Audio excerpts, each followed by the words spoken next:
ماشاء اللہ میرے رفیق ہم کلاس مفتی انیس صاحب ندوی غربی اسلامی معاشرے کی تعمیر میں خاتون کا کردار کے عنوان پر اپنا مقالہ پیش کر رہے تھے. جزاکم اللہ خیر و جزاک اللہ خیر. آئیے اب رکن شورا مجلس العلماء تحریک اسلامی مہاراشٹر اور اس محفل کے سرپرست حضرت مولانا مفتی کلیم رحمانی صاحب، ہم ان سے درخواست کرتے ہیں کہ اسلامی معاشرے کے خط و خال اور مسلم معاشرے کی موجودہ صورتحال اور اصلاح کی کوششیں کے عنوان پر اپنا خطاب فرمائیں.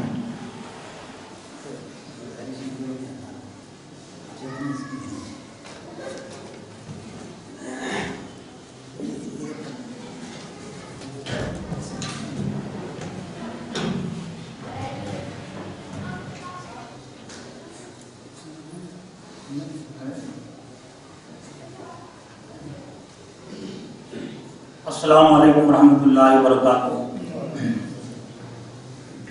الحمدللہ نحمدہ ونستعینہ ونستغفرہ ونؤمن بہ ونتوکل علیہ ونعوذ باللہ من شرور انفسنا ومن سیئات اعمالنا. قال اللہ تعالی فی القرآن المجید والفرقان الحمید. اعوذ باللہ من الشیطان الرجیم. بسم اللہ الرحمن الرحیم. یا ایھا الذین آمنوا ادخلوا فی السلم کافۃ ولا تتبعوا خطوات الشیطان انہ لکم عدو مبین. وقال اللہ تعالی ایضا افتؤمنون ببعض الکتاب وتکفرون ببعض فما جزاء من یفعل ذلک منکم الا خزی فی الحیاۃ الدنیا ویوم القیامۃ یردون الی اشد العذاب. وقال اللہ تعالی ایضا ان الدین عند اللہ الاسلام. وقال ایضا ومن یبتغ غیر الاسلام دینا فلن یقبل منه وهو فی الآخرۃ من الخاسرین. وقال النبی صلی اللہ علیہ وسلم من جاءه الموت وهو يطلب العلم ليحيي به الاسلام فبينه وبين النبيين درجة واحدة. وقال ایضا لن یشبع المؤمن من خیر یسمعه حتى یکون منتهى الجنہ او کما قال علیہ الصلوۃ والسلام. معزز محترم ناظم مجلس العلماء تحریک اسلامی رفیق محترم مولانا نصیر احمد اصلاحی صاحب، ناظم مجلس العلماء تحریک اسلامی امراوتی مولانا احمد اللہ ندوی صاحب، مولانا شفاقت ندوی صاحب اکولا اور ناظم اجلاس، تمامی علماء اکرام، ائمہ اکرام، حفاظ اکرام اور رفقاء اکرام. علامہ اقبال رحمۃ اللہ علیہ نے امت مسلمہ ہی کو مخاطب کر کے آج سے 100 سال پہلے کہا تھا قوت فکر و عمل پہلے فنا ہوتی ہے. قوت فکر و عمل پہلے فنا ہوتی ہے، پھر کسی قوم کی طاقت پہ زوال آتا ہے. ایسی زوال نہیں آتا. قوت فکر و عمل پہلے فنا ہوتی ہے. فکر پہلے فنا ہوتی ہے اور فکر فنا ہو گئی تو عمل خود بخود فنا ہو جاتا ہے. صحیح علم، صحیح عمل کی بنیاد صحیح فکر اور صحیح علم پر ہے. صحیح عمل وجود میں آ ہی نہیں سکتا صحیح فکر اور صحیح علم کے بغیر. آج کی اس مجلس میں خود میری اپنی تذکیر توجہ کے لیے، آپ کی تذکیر توجہ کے لیے جس عنوان کے تحت کچھ باتیں آپ کے سامنے رکھنی ہے، حاضر مطالعہ رکھنا ہے، تو عنوان آپ نے سن لیا. اس عنوان کو میں آسان کر کے یوں بھی سمجھتا ہوں اور سمجھانے کی کوشش کرتا ہوں: مسلمانوں کے امراض اور علاج. مسلمانوں کا دینی مرض کیا ہے اور پھر قرآن و حدیث کی روشنی میں اس کا دینی علاج کیا ہو سکتا ہے. یا یوں بھی اس عنوان کو سمجھا جا سکتا ہے کہ اللہ کے انعام کے اسباب اور اعمال اور اللہ کے عذاب کے اسباب اور اعمال، یہ دونوں عنوان ایک طرح سے جڑے ہوئے ہیں۔ جہاں میری کوشش رہے گی کہ ہمارا جو مرض ہے قرآن مجید کی روشنی میں اور اسی کے ساتھ اللہ نے جو اس کا علاج بتایا ہے، میں ساتھ ساتھ اس کے ساتھ پیش کروں۔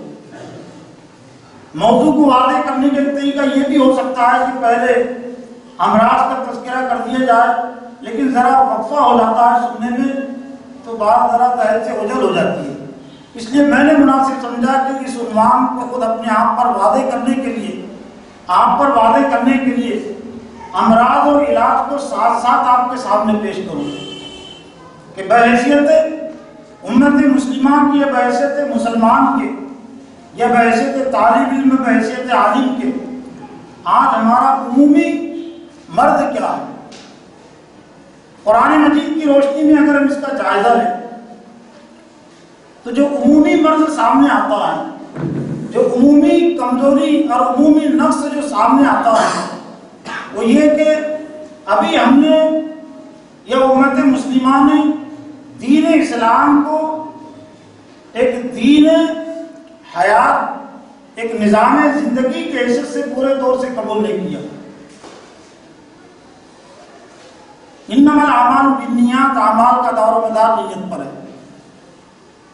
جب ہم نے دین اسلام کو صرف مذہب کی حیثیت سے قبول کیا، میرا اپنا ایک تجزیہ یہ بھی ہے کہ اسلام کے ساتھ مذہب کا لفظ استعمال کرنے میں یہ خامی پیدا ہوتی ہے، کمزوری پیدا ہوتی ہے۔ مذہب یہ قرآن و حدیث میں اسلام کے لیے کئی مذہب نہیں ہیں۔ ہاں، عیسائیت کے لیے عام طور سے مذہب کا لفظ استعمال کیا جاتا ہے، ہندو دھرم کے لیے مذہب کا لفظ استعمال کیا جاتا ہے، بودھ کے لیے مذہب کا لفظ استعمال کیا جاتا ہے، اور یہیں سے غیر مسلموں کو بھی غلط فہمی ہو گئی کہ ظاہر بات ہے کہ جب وہ مذہب کا لفظ بولتے ہیں تو مذہب میں سیاست نہیں ہے، مذہب میں معاملات زندگی نہیں ہے، مذہب میں نظام زندگی کا کوئی تصور، کوئی طریقہ نہیں ہے۔ اور پھر جب ہم نے اسلام کو مذہب کے طور پر قبول کر لیا اور ہم مذہب کے طور پر اس کو استعمال کرتے ہیں، اور پھر ہم یہ کہتے ہیں کہ اس میں سیاست بھی ہے، اس میں حکومت بھی ہے، اس میں نکاح بھی ہے، اور اس میں طلاق بھی، اور بہت ساری چیزیں، تو سمجھتے ہیں یہ تنگ نظری کی بات ہے۔ ہمارے مذہب میں تو اس طرح کی کوئی بندش نہیں ہے۔ ایک ہندو دھرم کا ماننے والا وہ معاملات اور معاشرت اور سیاست میں آزاد ہے، ایک عیسائیت کا عیسائی دھرم کا ماننے والا وہ معاملات زندگی میں آزاد ہے۔ تو ہمیں اس بات کی بھی کوشش کرنی چاہیے کہ جس طرح سے اللہ تعالیٰ نے اور اللہ کے رسول نے اسلام کو دین کے طور پر پیش کیا، دین کے نام سے پیش کیا، اور دین کہتے طریقے زندگی کو، ضابطے زندگی کو، دستور زندگی کو۔ اردو میں اس کا ترجمہ کیا اردو مترجمین نے طریقے زندگی، ہندی مترجمین نے ترجمہ کیا جیون پرنالی، دین کا ترجمہ جیون پرنالی، زندگی گزارنے کا طریقہ۔ انگریزی کے مترجمین نے ترجمہ کیا system of life, system of نماز کا ترجمہ، سسٹم آف عبادات کا ترجمہ انہوں نے نہیں کیا۔ ہندو مترجمین نے بھی اسلام دین کا ترجمہ عبادات سے نہیں کیا۔ تو یہیں سے ہمارے امراض کی شروعات ہو گئی۔ جب ہم نے دین اسلام کو مکمل نظام زندگی کی حیثیت سے قبول نہیں کیا تو کسی کی عقل تو نہیں ماری گئی کہ خام خواہ وہ نظام زندگی کی تمام باتوں کو سمجھنے کے لیے، سیکھنے کے لیے اور اس کی دعوت دینے کے لیے باطل پرستوں کی مخالفت مول لیں گا۔ لیکن جب دین اسلام کو ہم نے مکمل زندگی کی حیثیت سے قبول کیا اور امت کے سامنے اس کی ہم نے دعوت دی کہ یا ایھا الذین آمنوا ادخلوا فی السلم کافۃ، اے ایمان والو اسلام میں پورے کے پورے داخل ہو جاؤ، تو ظاہر بات ہے پھر اس کا علم دینا بھی آسان ہوگا، اس کی تعلیم دینی بھی آسان ہوگی، اور دین اسلام کے حوالے سے تمام احکام پر عمل کرنے کی ترغیب اور عمل کرنے کا حکم بھی آسان ہوگا۔ آج اگر ہم جائزہ لیں تو دین کے معنی طریقے زندگی کے ہیں، تو طریقے زندگی میں بنیادی طور سے 4 شعبے آتے ہیں، اور اسلام نے بھی ان 4 شعبوں کی حیثیت سے اہل ایمان کو تعلیم دی ہے۔ پہلا شعبہ ہے عقائد. کسی بھی زندگی کا، زندگی گزارنے کے لیے سب سے پہلے جس شعبے کی ضرورت پڑتی ہے وہ ہے عقائد کا شعبہ، کہ اس کا عقیدہ کیا ہے، اس کا نظریہ کیا ہے، اس کی سوچ کیا ہے. اور دوسرا شعبہ ہے انہی عقائد کی حفاظت کے لیے، اس کی برقراری کے لیے عبادات کا شعبہ. ورنہ عقیدہ صرف عقیدے کی تک محدود رہے اور اس کے ساتھ عبادات کا کوئی عملی نظام نہ ہو، کوئی عملی ڈھانچہ نہ ہو، تو عقیدہ زیادہ دنوں تک ذہن اور دماغ میں باقی نہیں رہ سکتا. تو اس لیے دوسرا شعبہ ہے عبادات کا، اور تیسرا شعبہ ہے معاملات کا، اور چوتھا شعبہ ہے سیاسیات کا، سیاست کا. اور یہ چار شعبے آپس میں ملے ہوئے ہیں، لیکن اس کی بنیاد ہے عقائد پر. عقیدہ لفظ عقدتن سے بنا ہے، اور عقدتن کے معنی گرہ اور گاٹھ کے ہوتے ہیں. قرآن مجید میں کہا گیا یا ایھا الذین آمنوا اوفوا بالعقود، اے ایمان والو اپنی گروہ کو، اپنی گاٹھوں کو پورا کرو، جو عہد و پیمان تم نے کیا ہے اس کو پورا کرو. نکاح کی مجلس کو عام طور سے عقد کی مجلس اس لیے کہا جاتا ہے کہ اس میں بھی ایک گرہ بڑھتی ہے، گانٹھ لگتی ہے. ایک شخص بحیثیت شوہر کے کچھ ذمہ داریاں قبول کرتا ہے، بحیثیت بیوی کے کچھ ذمہ داریاں قبول کرتی ہے. اس لیے اس بندھن کو بھی عقد کی مجلس کہتے ہیں. عقد گانٹھ اور گرہ کو کہتے ہیں. گانٹھ کمزور ہونے والی چیز کو نہیں کہتے، گانٹھ ٹوٹنے والی چیز کو نہیں کہتے. یہ گانٹھ ہے جو میں نے بھی دستی پر لگائی ہے، اگر اس کو کوئی کھینچے اور کھینچ کر اس کو الگ کرنے کی کوشش کرے تو گانٹھ کمزور ہونے کی بجائے اور زیادہ مضبوط ہو جائے گی، اور زیادہ اس کی طاقت اور قوت غالب آ گئی تو یہ دستی ٹوٹ سکتی ہے، رسی ٹوٹ سکتی ہے، لیکن گانٹھ کی جگہ سے نہیں ٹوٹے گی. گرہ کی جگہ سے یہ دستی نہیں ٹوٹے گی، بازو سے ٹوٹے گی. کیوں؟ یہ گانٹھ اور گرہ کی جگہ پر اس کی جو طاقت ہے وہ دگنا تگنا ہوگا. اور یہی تعریف اہل اسلام نے پیش کی ہے کہ جب انہوں نے اللہ سے گرہ باندھی ہے، اسلام سے انہوں نے گرہ لگائی ہے، اور پھر اسلام کے دشمنوں نے، باطل پرستوں نے کھینچ کر ان کو الگ کرنے کی کوشش کی ہے، تو وہ الگ تو نہیں ہوئے، البتہ اور مضبوط ہوئے. حضرت خباب بن عرب، حضرت بلال رضی اللہ تعالیٰ عنہ ابو جہل نے، ابو لہب نے الگ کرنے کی کوشش کی تو الگ کرنے میں کامیابی ان کو نہیں ملی، بلکہ مزید وہ اسلام میں مضبوط ہو گئے. اور پھر اور زیادہ کسی نے اگر کھینچنے کی کوشش کی ہے تو ان کے سر تو تن سے جدا ہوئے، لیکن گرہ اور گانٹھ انہوں نے اللہ تعالیٰ سے جو باندھی تھی، اسلام سے جو باندھی تھی، وہ گانٹھ کمزور نہیں ہوئی، وہ گانٹھ نہیں ٹوٹی، اور اس دنیا سے رخصت فزت برب الکعبہ، رب کعبہ کی قسم میں کامیاب ہو گئے.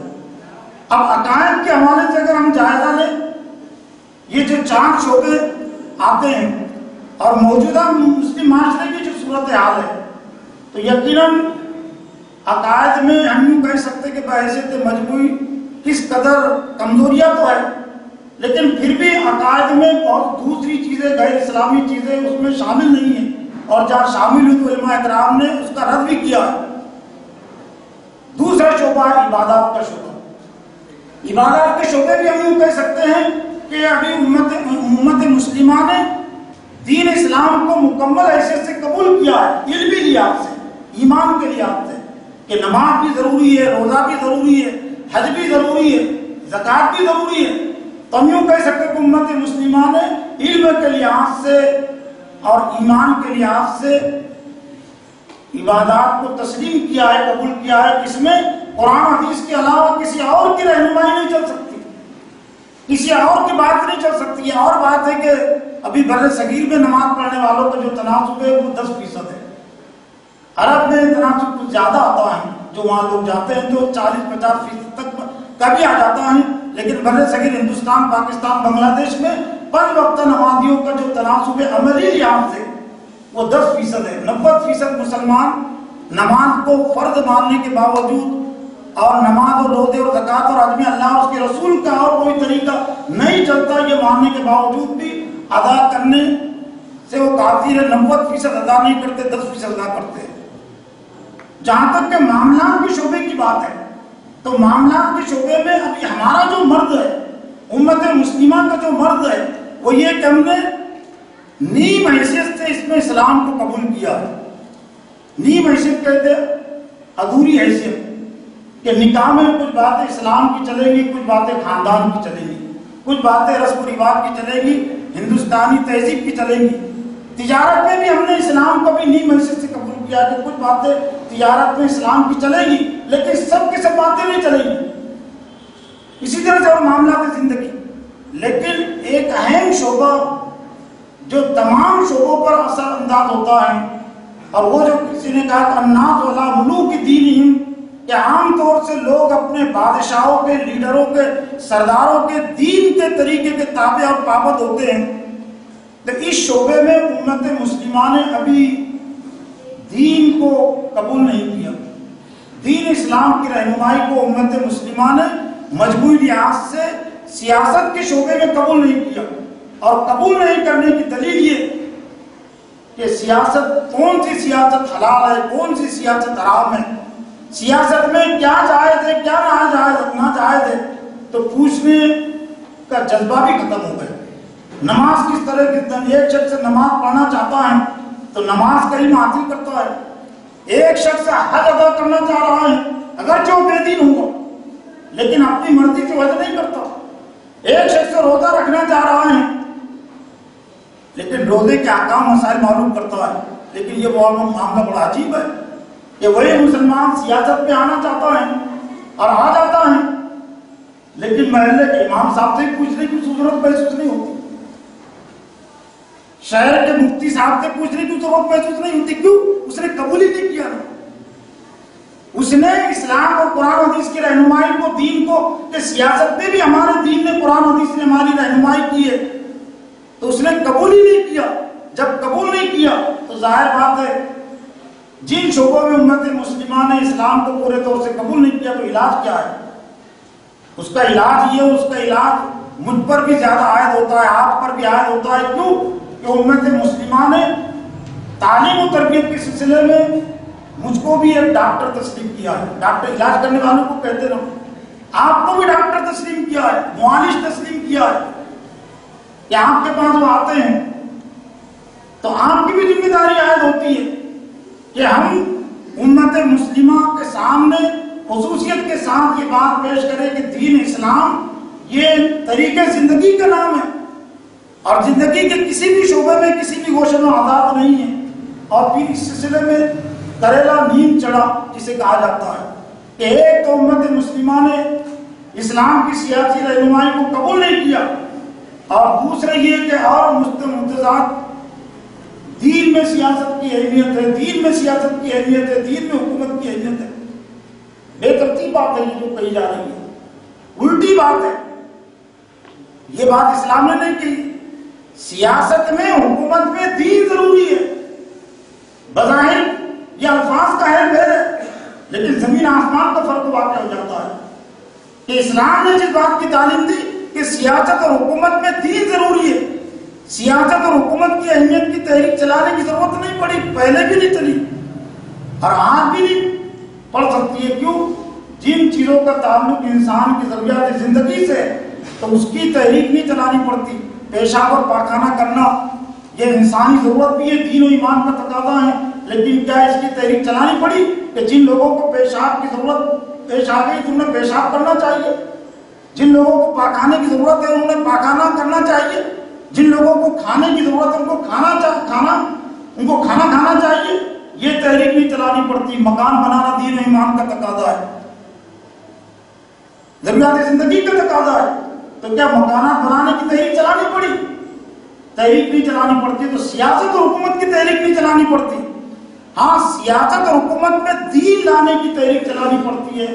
پیشاب اور پاخانے کے عمل کی تحریک نہیں چلانی پڑتی، پیشاب اور پاخانے میں دین آنا چاہیے کہ ہمارے پیشاب کرنے کا طریقہ، پاخانے کا طریقہ وہ دین کے مطابق ہو، ہمارے کھانا کھانے کا عمل وہ دین کے مطابق ہو۔ تو جس تحریک چلانے کی ضرورت تھی میدان سیاست میں اور سیاست کے شعبے میں، وہ یہ کہ سیاست اور حکومت میں دین ضروری ہے، بغیر دین کے، بغیر قرآن حدیث کے کسی مسلمان کی سیاست صحیح نہیں ہو سکتی، درست نہیں ہو سکتی۔ لیکن افسوس کے ساتھ کہنا پڑتا ہے کہ میں نے اپنے ساتھیوں سے، اپنے علماء ساتھیوں سے، وہ شیخ علامہ اقبال نے جو سیاست اور حکومت میں دین کی اہمیت سے تعلق رکھتا ہے، اس کو سیاست اور حکومت کی اہمیت میں پیش کرتے ہیں، جلال بادشاہی ہو کہ جمہوری تماشا ہو، جدا ہو دین سیاست سے تو رہ جاتی ہے چنگیز۔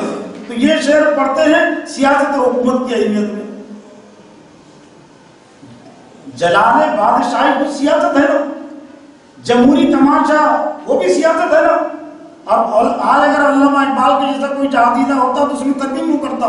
کیا وہ تماشے کی حقیقت ہوتی ہے لیکن ڈرامے کی کوئی حقیقت نہیں ہوتی؟ تو جمہوریت کو ڈرامہ کہتا۔ جلال بادشاہی ہو کہ جمہوری ڈرامہ ہو یا تماشا ہو، جدا ہو دین سیاست سے۔ دین کی طرف توجہ دلائی علامہ اقبال نے کہ جب دین جدا ہو جاتا ہے سیاست سے، جب جدا ہو دین سیاست سے تو رہ جاتی ہے چنگیز خان، وہ بھی سیاسی حکمراں تھا نا۔ تو آج ہم کو بھی اپنے آپ پر یہ بات واضح کرنے کی ضرورت ہے، امت پر بھی واضح کرنے کی ضرورت ہے کہ جس طرح سے عبادات میں ہم اسلام کے تابع اور پابند ہیں اور اللہ اور اس کے رسول کے طریقے کے علاوہ کوئی دوسرا طریقہ ہم قبول نہیں کر سکتے، تو اسی طرح سے سیاست میں بھی ہم کوئی دوسرا طریقہ قبول نہیں کر سکتے۔ ہم سے پہلے کی امت مسلمہ کی تاریخ جو بنی اسرائیل کے نام سے جانی جاتی ہے، اللہ تعالیٰ نے اس کی جو تاریخ قرآن مجید میں پیش کی، کیوں پیش کی ہے؟ وہ بھی زوال سے گزری ہے، وہ بھی پستی سے گزری ہے، وہ بھی بگاڑ سے گزری ہے۔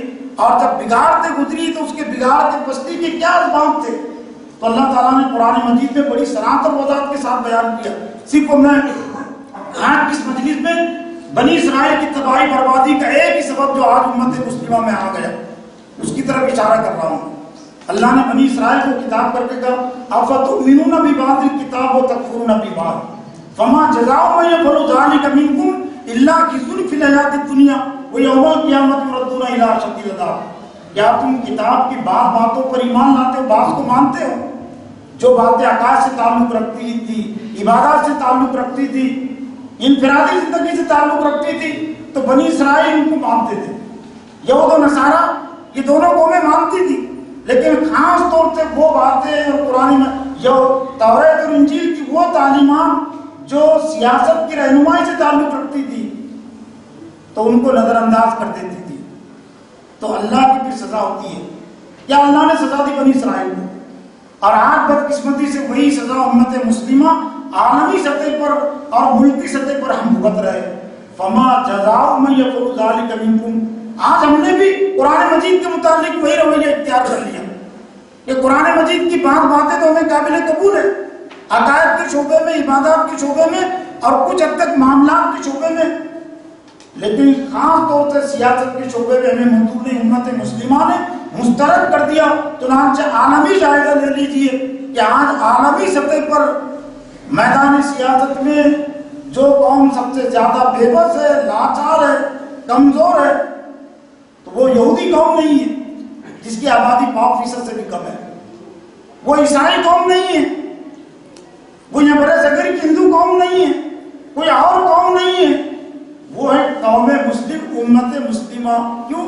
جیسی کرنی ویسی بھرنی، نہ مانے تو کر کے دیکھ، جنت بھی ہے دوزخ بھی ہے، نہ مانے تو مر کے دیکھ۔ کیوں سب سے زیادہ ذلیل اور رسوا ہم اس شعبے میں؟ اس لیے سب سے زیادہ ذلیل و رسوا ہے کہ سب سے زیادہ ہم نے اسلام کو نظر انداز اگر کیا ہے، قرآن حدیث کی رہنمائی کو نظر انداز کیا ہے، تو وہ شعبے سیاست میں کیا ہے۔ تو یہ جو سب سے ہمارا بڑا مرد ہے اور برسوں سے چل رہا ہے، ہاں 12 صدیوں تک کس حد تک اس میں اتنی کمی نہیں تھی۔ یہ 200-250 سال سے جو سیاسی غلامی میں ہم آئے ہیں تو اس وجہ سے آئے ہیں کہ دین میں سیاست کی اہمیت ہے، دین میں حکومت کی اہمیت ہے۔ تو کسی نے کمیونزم کا دامن تھاما، کسی نے جمہوریت کا دامن تھاما، کسی نے کانگریس کا دامن تھاما، کسی نے مسلم لیگ کا دامن تھاما، لیکن کون ہے اس کے قصوروار؟ یہ دعوت دینے والے، تحریک چلانے والے کہ دین میں سیاست کی اہمیت ہے، دین میں حکومت کی اہمیت ہے۔ اگر ہم یہ تحریک چلاتے کہ سیاست میں دین کی اہمیت ہے، حکومت میں دین کی اہمیت ہے، تو کسی پنج وقتہ نمازی کے ووٹ بے نمازی کو نہیں ملتے، بے دین کو نہیں ملتے، ایک شرابی کو نہیں ملتے، ایک زانی کو نہیں ملتے، ایک باطل پارٹی، گمراہ پارٹی کے تہجد گزاروں کے ووٹ نہیں ملتے نا، لیکن لائن لگا کر مل رہے ہیں۔ سرفے لگا کر مل رہے ہیں.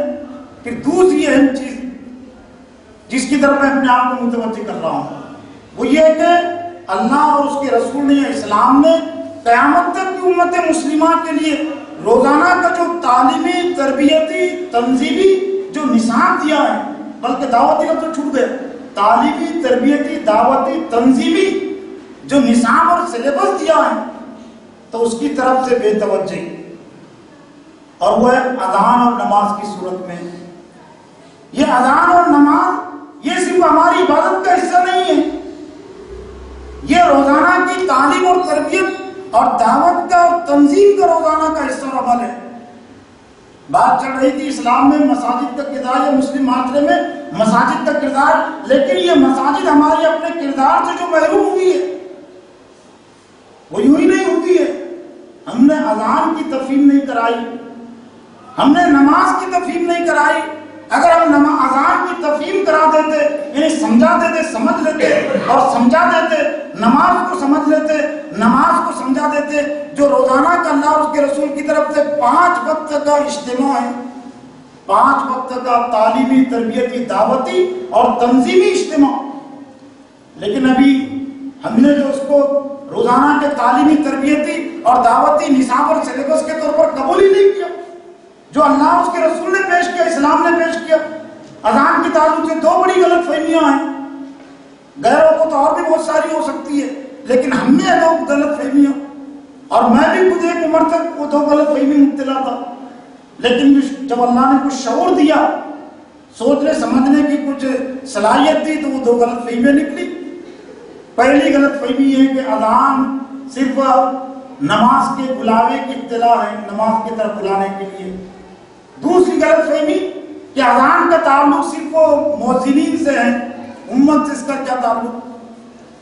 لیکن جب میری نظر پڑی اور شعور کے ساتھ میں نے نظر ڈالا، اللہم رب ھذی الدعوۃ التامہ والصلاۃ القائمہ آتی محمد الوسیلۃ والفضیلہ وابعثہ مقام محمود الذی وعدتہ انک لا تخلف الميعاد. اے اللہ اس مکمل دعوت کے رب، اس کی یہ دعا اللہ صلی اللہ علیہ وسلم سے منقول ہے نا، یہ دعا دعوت تامہ اس کو قرار دیا گیا اذان کو.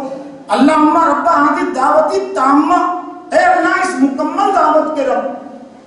لیکن مکمل دعوت کی حیثیت سے ہم نے اپنی امت نے کہا اس کو قبول کیا، اور کہاں ہم نے غیروں کے سامنے مکمل دعوت کی حیثیت سے اس کو پیش کیا. وہ تمام کلمات اس میں شامل ہے جو ایک مسلمان ہونے کے لیے ضروری ہے. لا الہ الا اللہ محمد رسول اللہ پڑھنے سے ایک غیر مسلم مسلمان ہو جاتا ہے. اشہد ان لا الہ الا اللہ، اشہد ان محمد رسول اللہ کا اقرار کرنے سے ایک کافر غیر مسلم مسلمان ہو جاتا ہے. اور اذان نماز کی بلانے کا صرف ایک ہی کلمہ ہے جو 2 مرتبہ دہرایا جاتا ہے، حی علی الصلاۃ، حی علی الصلاۃ. باقی جتنے کلمات ہیں وہ اسلام کی عظیم اور مکمل دعوت پر مشتمل ہے. اور دوسری غلط فہمی جو نکل جاتی ہے اذانی کے مسئلے کو اگر ہم غور سے سنیں، اذان کا جواب دینا بھی واجب ہے. اذان کا جواب دینا واجب ہے، وہی کلمات جو مؤذن دہرا رہا ہے مسجد کے مائک سے، تو پورے محلے والوں کو یہاں تک کہ خواتین کو بھی دہرانا ہے. تو پھر اب وہ مسجد کے کلمات کہاں رہے، وہ مؤذن کے کلمات کہاں رہے. وہ تو دوران اذان وہی حالت ہوئی پوری بستی کی، پورے محلے والوں کی، جو ایک حالت ہوتی ہے ایک مکتب میں، مدرسے میں ایک استاد کی اور طالب علم کی شاگردی کی، کہ استاد کہتا ہے بچے پڑھو اللہ اکبر، اور اس کے جواب میں پڑھتے بچے اللہ اکبر. استاد پڑھاتا ہے بچے پڑھو اشہد ان لا الہ الا اللہ، اور اس کے جواب میں بچے پڑھتے اشہد ان لا الہ الا اللہ. بچے پڑھو اشہد ان محمد رسول اللہ، اور اس کے جواب میں بچے پڑھتے اشہد ان محمد رسول اللہ. تو ایک استاد اور طالب علم کی حیثیت ہو گئی دن میں سے 5 مرتبہ. اور کیا کہ یہ کلمات صرف ورد کے ہیں، یہ دعوت کے کلمات ہیں، یہ تعلیم و تربیت کے کلمات ہیں، یہ نظام اسلام کے نظام زندگی سے جوڑنے کے کلمات ہیں. اللہ اکبر 15 مرتبہ یہ اذان کے کلمات ہیں، 5-6 مرتبہ ہے لیکن دہرائے جاتے ہیں تو کل تعداد 15 ہوتی ہے. اور فجر کے 2 کلمات اور اس میں بڑھ جاتے تو الصلاۃ خیر من النوم تو 17 ہو جاتی ہے. تو 15 کلمات میں سے 6 کلمے اللہ اکبر پر مشتمل ہے. وہ اللہ اکبر پر مشتمل کیوں ہے؟ اللہ یہ تعداد اتنی زیادہ نہیں رکھی گئی جس طرح سے اللہ تعالیٰ نے کوئی چیز عبث اور بیکار پیدا نہیں کی، اسی طرح سے اللہ تعالیٰ نے کوئی بھی حکم ضرورت سے زائد عبث اور بیکار نہیں دیا۔ اللہ اکبر کی ضرورت نظام اسلامی نظام زندگی میں، دینی نظام زندگی میں سب سے زیادہ ضرورت، سب سے زیادہ ضروری ہے، اس لیے اللہ اکبر کا کلمہ سب سے زیادہ مرتبہ رکھا گیا۔ اللہ صرف بڑا نہیں، اللہ سب سے بڑا ہے، اور اللہ سب سے بڑا صرف وہ ذات کے لحاظ سے نہیں، خالق اور مالک اور رازق ہونے کے لحاظ سے نہیں، وہ حاکم ہونے کے لحاظ سے بھی سب سے بڑا ہے، حکم کے لحاظ سے بھی اللہ سب سے بڑا ہے۔ اب دن میں سے اگر ہم اذانیں کو شامل کریں تو 30 مرتبہ، ایک اذان میں 6 مرتبہ اللہ اوپر کی تعلیم اور تلقین کہ اللہ کا حکم سب سے بڑا ہے۔ پھر احتساب لے محسن اپنا، احتساب لے امام صاحب اپنا جو اذان کا جواب دے رہا ہے 40 سال سے مسجد میں بیٹھ کر، احتساب لے محلے کی پوری مسلم آبادی، شہر کی پوری مسلم آبادی۔ ہم نے زندگی کے کتنے شعبے میں اللہ کے حکموں کو سب سے بڑا سمجھا، اور زندگی کے کتنے حکموں میں اپنے حکموں کو، اپنے نفس کو سب سے بڑا سمجھا، بیوی کے حکموں کو سب سے بڑا سمجھا، شوہر کے حکموں کو سب سے بڑا سمجھا، اور موجودہ حکومت اور پارٹیوں کے حکموں کو سب سے بڑا سمجھا۔ تو آج ضرورت اس بات کی بھی ہے کہ اذان کے سلسلے میں ہمارا جو مرض ہے لا علمی کا، یا ہم ہی اس کا علم رکھتے ہوں گے لیکن ہم نے ابھی امت کو نہیں سمجھایا، ہم نے امت کے سامنے اس کی تفہیم نہیں کی۔ اگر ہم تفہیم کرا دیں تو بہت زیادہ الگ سے اجتماعات رکھنے کی ضرورت نہیں پڑے گی، یہ اذانیں ہماری تعلیم اور تربیت کے لیے کافی ہو جائیں گی۔ دوسرا نصاب تعلیم اور تربیت جو اللہ تعالیٰ نے ہمیں دیا ہے اور جس کا تذکرہ اذان کے بعد ہی کی دعا میں کر دیا گیا، وہ صلاۃ القائمہ، قائم ہونے والی نماز، رب ھذی الدعوۃ التامہ والصلاۃ القائمہ۔ تو نماز کے حوالے سے بھی ہماری جو کمی ہے، کمزوری ہے، اور پھر جو اس کا علاج قرآن حدیث کے ذریعے سے ہمارے سامنے آتا ہے، اس علاج کو بھی ہم اختیار کریں۔ اہل علم حضرات کا مجمع اچھی طرح جانتا ہے کہ نماز ادا کرنا اور چیز ہے اور نماز قائم کرنا اور چیز ہے، نماز سے مدد لینا اور چیز ہے، اور یہ فرق واضح ہو جاتا ہے قرآن مجید کی آیت کے ذریعے سے۔ اتل ما اوحی الیک من الکتاب واقم الصلاۃ، اتل ما ان الصلاۃ تنہی عن الفحشاء والمنکر ولذکر اللہ اکبر واللہ یعلم ما تصنعون۔ تلاوت کیجئے محمد صلی اللہ علیہ وسلم جو آپ کی طرف وحی کی جائے قرآن مجید کی، اور نماز قائم کیجئے، بے شک نماز روکتی ہے منکر اور فحش کاموں سے۔ کون سی نماز مراد ہے؟ ادائیگی والا عمل مراد ہے۔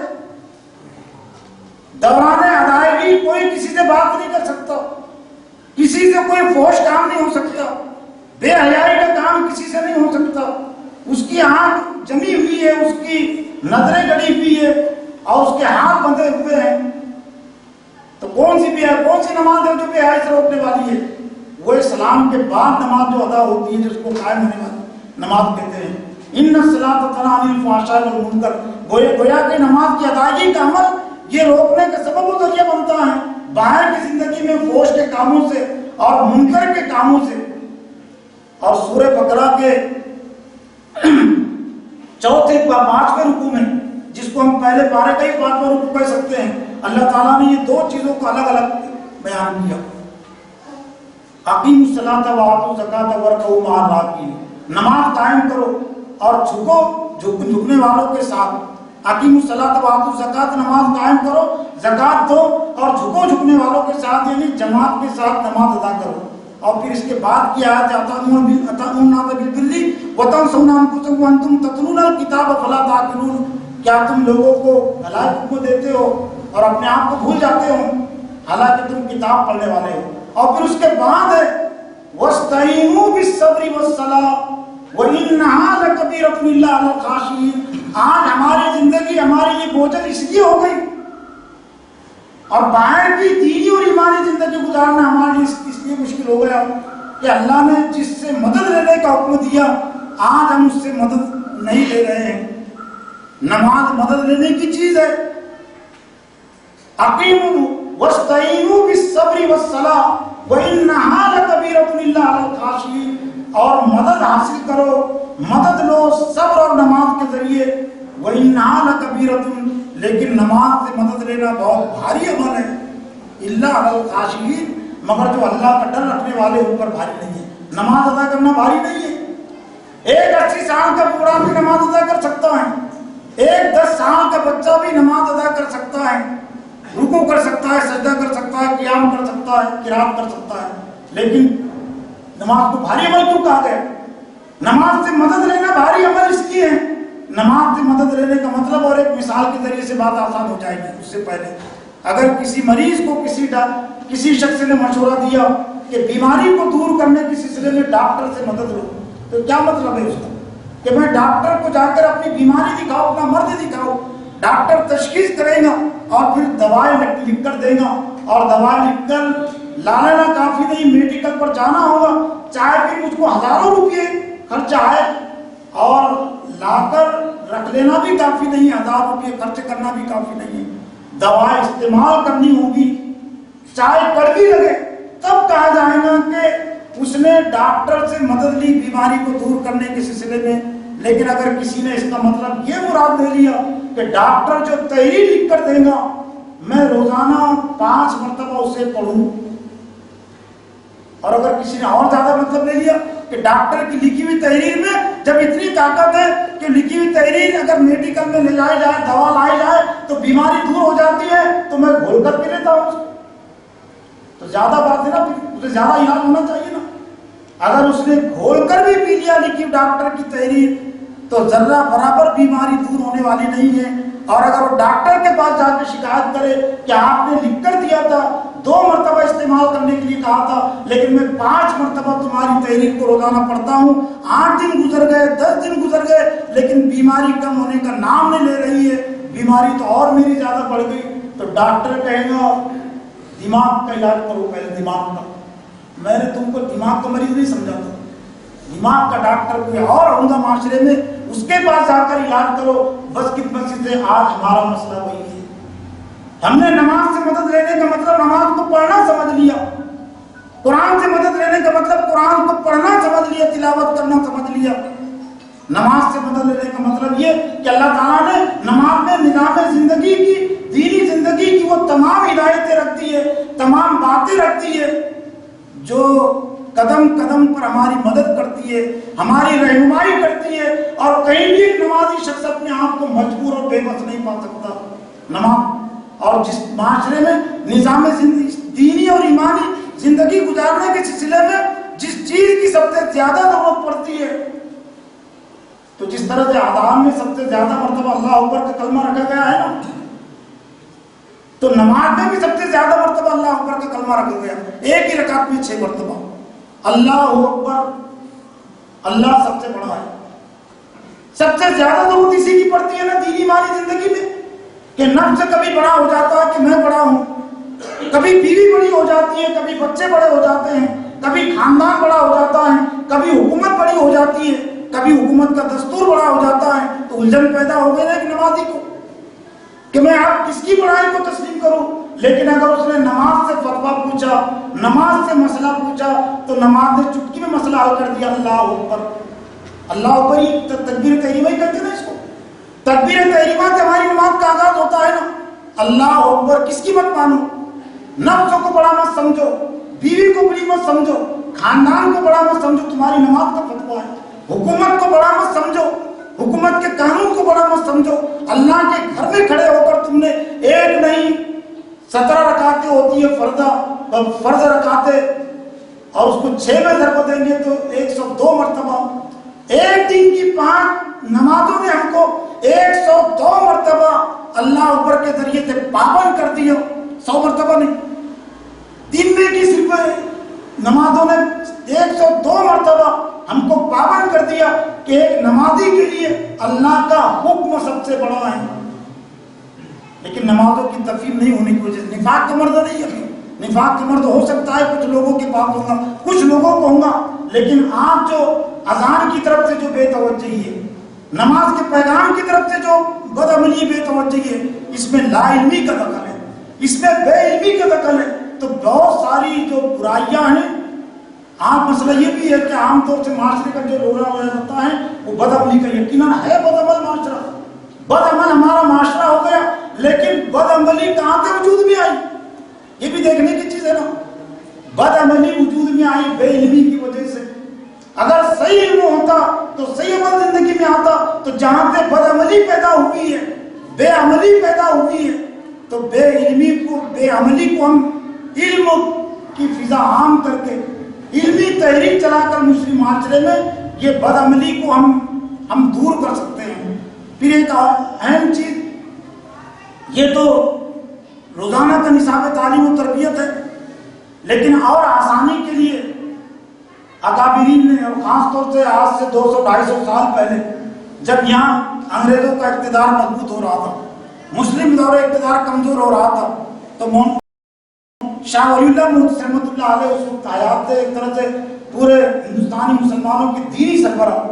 تو ان کو فکر ہوئی کہ جب سیاسی لحاظ سے کوئی کمزور ہوتی ہے تو پکڑ ختم ہو جاتی ہے، پکڑ مضبوط نہیں رہتی. تو مسلم معاشرے پر پکڑ رکھنے کے لیے یہ اذان اور نماز تو ہے ہی، لیکن اس کے علاوہ اور ایک نصاب تعلیم و تربیت پیدا کرنے کی ضرورت ہے، اور ہندوستان میں اس کو عام کرنے کی ضرورت ہے. اور وہ نصاب تعلیم و تربیت ترتیب دیا گیا تھا 5 کلموں کی صورت میں.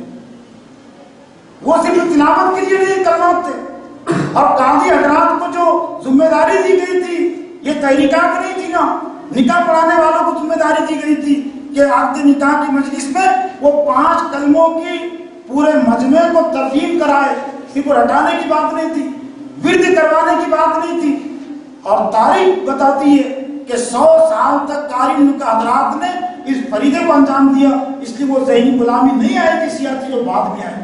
پھر اس کے 100 سال کے بعد قاری حضرات نے کیا کیا؟ صرف تلاوت کا صرف پڑھاتے تھے. اور اس کے بعد 50 سال کے بعد پھر کیا ہوا، جس دور کو میں نے اپنے بچپن میں دیکھا، آپ بھی دیکھتے ہوں گے، جو مجمع کو پڑھانے کی، سمجھانے کی ذمہ داری حکومت کی طرف سے ان کو سونپی گئی تھی نکاح کی مجلس کے موقع پر، تو انہوں نے صرف دولہے تک اس کو محدود کر لیا. اور وہ بھی صرف ورد کی حد تک، عربی الفاظ کی حد تک، کہ وہ دولہے کو صرف عربی وہ پڑھاتے کلمات. وہ ایک تحریک تھی اسلام کے نصاب تعلیم، نظام تعلیم و تربیت سے جوڑنے کی. اور اگر ہم وہ 5 کلموں کی اگر تفہیم کریں اور امت کے سامنے کرا دے تو عام جو فتنے امت میں پائے جاتے ہیں وہ فتنوں کو آسانی سے موقع نہیں ملتا. دراصل وہ ایک ہی کلمے کی تشریح 5 کلمے، لا الہ الا اللہ محمد الرسول اللہ. یہ تو ہے اسلام کا کلمہ پہلا، اشہد ان لا الہ الا اللہ و اشہد ان محمد عبدہ و رسولہ. دوم کلمہ شہادت، جو تم نے اقرار کیا اس کی گواہی دو. دعوت کی ذمہ داری بھی دوسرے کلمے میں ڈال دی گئی. شہادت گواہی کو کہتے ہیں نا، کورٹ میں جا کر اپنے آپ پر گواہی دیتا ہے، اس کو شہادت بولتے، گواہی دیتے. دوسروں پر گواہی دینا ہے نا، شہادت کا معنی یہ گواہی دینا دوسروں پر. اور تیسرا کلمہ ہے تمجید، حضور کی بڑائی کے لائق، سبحان اللہ. یہ سب کلمات قرآن حدیث سے نکلے ہوئے، الگ سے نہیں ہیں. سبحان اللہ والحمدللہ ولا الہ الا اللہ واللہ اکبر، لا حول ولا قوت الا باللہ العلی العظیم. بڑائی بزرگوں کے لائق اللہ ہی پاک ہے، وہ پاک ہے، وہ سب سے بڑا ہے، اور کوئی رکاوٹ نہیں، کوئی طاقت اور قوت نہیں مگر اللہ کی. اور چاروں کلمے میں حاکمیت الہ، اسلامی سیاست اور حکومت کی بات لائی گئی. اور توحید کا عنوان اس کو دیا گیا. چاروں کلمہ توحید، لا الہ الا اللہ وحدہ لا شریک لہ لہ الملک و لہ الحمد یحیی و یمیت بیدہ الخیر وہو علی کل شیء قدیر. چاروں کلمہ توحید، لا الہ الا اللہ، اللہ کے سوا کوئی معبود نہیں، وہ اکیلا ہے. لہ الملک و لہ الحمد، اسی کے لیے اقتدار اور بادشاہت ہے. میدان سیاست میں کسی اور کا اقتدار نہیں چلے گا. للہ ملک السماوات والارض، جس طرح سے آسمان زمین کا خالق اور مالک ہے، تو حکمرانی میں بھی، حکومت میں بھی اسی کی حکومت چلے گی. لیکن جو اللہ کی حکومت کی بات کرے گا تو زندگی اور موت کا سوال پیدا ہو جائے گا. اس لیے جو کلمہ لایا ہے متصل، یحیی و یمیت، زندگی اور موت اللہ کے ہاتھ میں، فرعون کے ہاتھ میں نہیں تھی، قارون کے ہاتھ میں نہیں تھی، ابو جہل کے ہاتھ میں نہیں تھی، ابو لہب کے ہاتھ میں نہیں تھی، تو موجودہ دور کے فرعونوں کے ہاتھ میں نہیں ہے. زندگی اور موت موت اسی کے ہاتھ میں اور ہر چیز پر قادر ہے. اور پنجم کلمے کا نام ہی ہے، نام ہی تھا اور نام ہی ہے رد کفر. پنجم کلمہ رد کفر، کفر کو مسترد کرنا. اللہم انی اعوذ بک من ان اشرک بک وانا اعلم بما تبت وتبرأت من الکفر والشرک والکذب والغیبۃ والبہتان والمعاصی کلها اسلمت وآمنت وأقول لا إله إلا الله محمد رسول اللہ. لیکن مسئلہ یہ ہے بچپن میں جو چیز پڑھی گئی پڑھائی گئی بچپن میں نہیں آ سکتی. اس لیے نہیں آ سکتی کہ پڑھانے والے نے بھی صرف تلاوت کے طور پر پڑھا، پڑھانے والے نے بھی صرف تلاوت کے طور پر پڑھایا، جبکہ وہ نصاب تعلیم و تربیت تھا جو تشکیل دیا گیا تھا، ترتیب دیا گیا تھا. اور میرا اپنا احساس یہ ہے اور میں نے جگہ جگہ رکھنے کی کوشش بھی کیا ہوں کہ جماعت اسلامی نے 1941 میں اپنا جو دستور بنایا اور اس میں جو کلمے کی تشریح کی وہ پوری کی پوری نقل کی ہوئی ہے پاک کلمے سے. لیکن مجھ کو شکوہ ہے جب جماعت اسلامی کے لوگوں نے نہیں پاؤ جماعت اسلامی کے ذمہ داران تھے. شکوہ بھی ہے کہ جماعت اسلامی نے اپنے دستور کو دینہ کی حیثیت سے تو سمجھنے اور سمجھانے کی کوشش کی، لیکن جو چیزیں مسلم معاشرے میں پہلے ہی سے مشترک تھی، کلمہ سوا اور یہ دعوت اور تعلیم و تربیت کا ایک بنیادی طریقہ ہے جس کو اللہ نے قرآن مجید میں بھی پیش کیا. قل یا اہل الکتاب تعالوا الی کلمۃ سواء بیننا وبینکم الا نعبد الا اللہ ولا نشرک به شیئا ولا یتخذ بعضنا بعضا اربابا من دون اللہ. آؤ اہل کتاب ایسے کلمے کی طرف جو ہمارے اور تمہارے درمیان میں برابر ہے. تو کوشش بات کی ہونی چاہیے تھی اور دیر آئے درست ہے کہ آج کم اب ہونی چاہیے.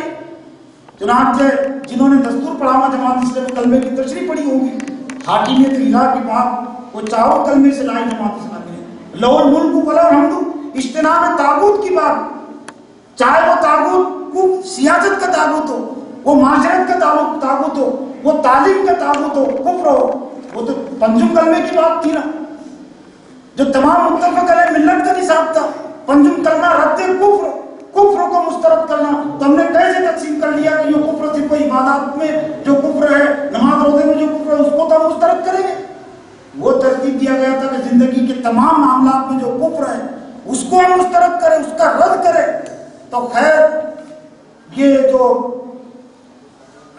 دینی تعلیم و تربیت کا کام ہے یہ ہماری بنیاد میں شامل ہے، ہماری روح میں شامل ہے. اگر ہم نے اذانوں کو سمجھ لیا سمجھا دیا، نمازوں کو سمجھ لیا سمجھا دیا اور ایک اور ہفتے واری کے ساتھ وہ وقت نہیں ہے. اور میری کوشش ہوتی ہے یہ نمازوں خطابات کے ذریعے سے کچھ، میں بھی مسجد کا امام ہوں تو ہفتے واری نظام تعلیم اور نظام تعلیم و تربیت کے طور پر اسلام نے خطبہ جمعہ اور نماز جمعہ دیا اور اس میں تعلیم بھی ہے اور اس میں جماعت بھی ہے اور اس میں خلافت بھی ہے.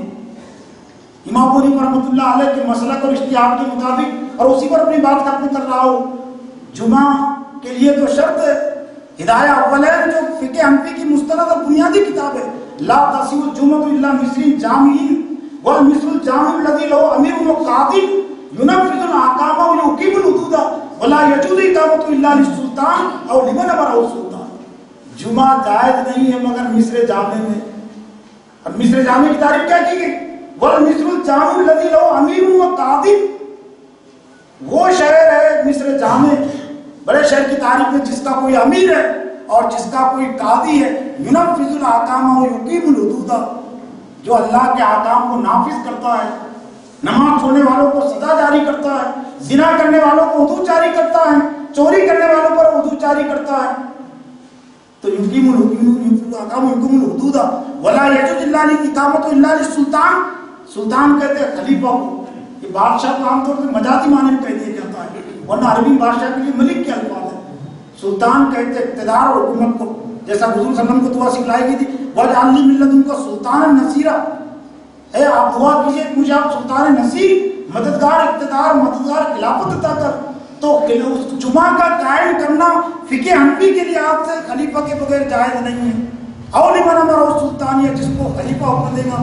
یہ جو کچھ جمعہ ہو رہا ہے تو مشروط فتویٰ دیا گیا تھا شاہ ولی اللہ محمد رحمۃ اللہ علیہ کے زمانے میں، جب خلافت ختم ہو رہی تھی، دنیا سے بھی کمزور ہو رہی تھی، تو مسئلہ پیدا ہو گیا تھا کہ اب فقہ حنفی کے لحاظ سے جمعہ نہیں ہو سکتا. تو لیکن فتویٰ بات طے ہوئی تھی اگر جمعہ کا اہتمام نہ کرے تو جو کچھ دینی بیداری وہ بھی ختم ہو کر رہ جائے گی. اس لیے نماز جمعہ اور خطبہ جمعہ کو استعمال کیا جائے خلافت کا شعور پیدا کرنے کے لیے، خلافت کی اہمیت واضح کرنے کے لیے اسی لیے 4 خلفاء کا تذکرہ خطبہ ثانیہ میں رکھا گیا، اور اسی لیے خطبہ ثانیہ میں مفتی شفیع صاحب رحمۃ اللہ علیہ کے جو شاگرد ہیں مفتی ابو الناصر، انہوں نے جو خطبات کی کتاب ترتیب خطبات موعظت کے نام سے، آج بھی دعا ہے اس میں، لیکن اس کی تفریح میں اللہم اعز الاسلام والمسلمین بالامام العادل ذی القوۃ القاہرہ والسلطۃ الظاہرہ علی الکفرۃ الباغیہ، اے اللہ تعالیٰ اسلام کو، مسلمانوں کو عزت عطا کر۔ یہ خطبات موعظت کو خطبہ ثانیہ میں دعا کر بالامام العادل، عادل فرما روا کے ذریعے سے، ذی القوۃ القاہرہ جو زبردست قوت اپنے پاس رکھے، والسلطۃ الظاہرہ اور جس کا اقتدار عام ہو، علی الکفرۃ الباغیہ جو نظام کفر کا باقی ہو۔ یہ تو غنیمت ہے کہ مساجد کے بہت سارے متولی اور کمیٹی کے افراد اس دعا کے مفہوم مطلب کو نہیں سمجھتے، ورنہ اگر سمجھنے لگ جائے تو یہ دعا پر ہی پابندی لگا دیں کہ دعا کو کیسے خالص سیاسی نظام کی دعا ہے، خالص اسلامی حکومت کے قیام کی دعا ہے، خلیفہ کے قیام کی دعا ہے۔ تو محترم علماء اکرام، ضرورت اس بات کی کہ اللہ تعالیٰ نے ہم کو روزانہ کا جو تعلیمی، تربیتی، تنظیمی اور دعوتی جو نظام دیا ہے، ہم اس کی قدر کریں، اور اس کی قدر یہی ہے کہ ہم اس کو خود بھی سمجھیں، اپنے آپ کو جوڑیں اور اپنے مریضوں کو بھی جوڑنے کی کوشش کریں۔ یہ سب جو نماز پڑھتے وہ ہم سے جڑے ہوئے، جس طرح سے ڈاکٹر سے جڑے ہوئے ہوتے بہت سارے افراد، فیملی ڈاکٹر بولتے ہم، یہ سب ڈاکٹر ہیں، ہم ان کا روحانی ایمانی ہم علاج کریں، ورنہ ہم آخرت میں پکڑے جائیں گے۔ اللہ سے دعا ہے کہ اللہ تعالیٰ مجھے بھی اور آپ کو بھی، اللہ اس کے رسول کے اسلام کے روزانہ کی تعلیمی، تربیتی نصاب و نظام کو سمجھنے، اس سے وابستہ ہونے، اس کی دعوت دینے کی توفیق عطا فرمائے۔ باقی دعوانا